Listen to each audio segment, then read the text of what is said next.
Salam sejahtera tuan-tuan dan puan-puan. Hari ni kat Jackpot Garage kita nak tengok sebuah V-Strom 650 yang siap full aksesori. Kalau korang seorang betul-betul punya adventure rider, korang akan buat modifikasi dan beli aksesori macam ini. Alright guys, ini tahun 2023 punya V-Strom 650. Ada V-Twin engine punya guys, bukan parallel twin. Tahun 2023 dia daftar tengah tahun. Masih ada warranty lagi guys. Janji korang semua kalau beli baru 46,000 takkan dapat semua jajan ini. Sebagai contoh, kita bermula dengan ini, headlamp cover. Okay, headlamp cover ini pun sudah berapa ratus dah. Selain melindungi korang punya headlamp, kena juga melindungi korang punya tangan. Kita ada handguard kiri dan kanan. Datang dari kilang, motor ini bogel sahaja. Sekarang kita ada juga GS ADV punya crash bar. Crash bar lengkap ni, bukan sahaja atas, bawah pun ada sambung. Modal pun sudah lebih kurang 1,300, 1,400. Jimat dah beli jentera ni. Kalau pergi adventure, pasti akan kena banyak pasir, banyak batu. Itu sebab kita ada radiator cover dan juga dash plate kat bawah.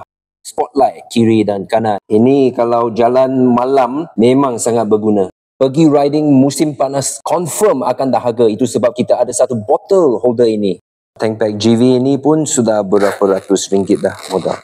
Ini bukan cat asal babe. Ini adalah tank pad. Dia ada permukaan yang kasar sikit supaya korang cornering, letak lutut lagi stabil. Dan tank pad kat tengah ini supaya tangki tak calar. Memang owner sangat jaga motor dia.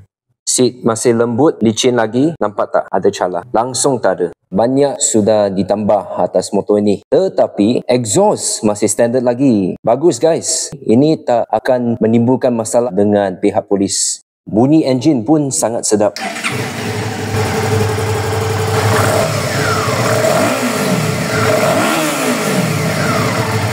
Motor ini datang dengan 3 kotak heavy duty guys daripada GS ADV. Jumlah lebih kurang RM5,000.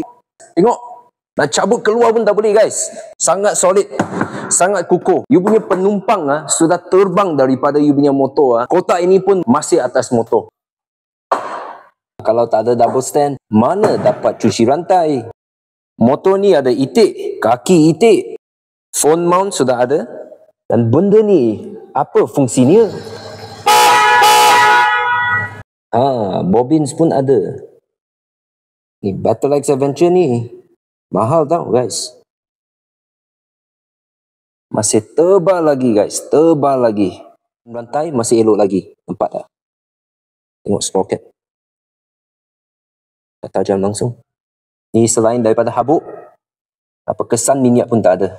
Monoshock masih sihat lagi. Begitu condition fork dia. Masih licin. Ini condition minyak guys. Baru servis. Sekarang mileage 6 lebih. Minyak dia 5,000 lebih tukar sahaja. Masih baru. Masa tak pakai, motor pun diselimutkan guys. Tengok. So itulah V-Strom 650 fully loaded. Kalau korang ada minat pasal motor ini, boleh call, boleh WhatsApp Jackpot Garage 018 34567 92 untuk maklumat selanjutnya. Kita boleh buat cash purchase pun boleh, nak buat loan pun boleh, nak trade in pun boleh. Terima kasih guys kerana menonton. Kita jumpa lagi.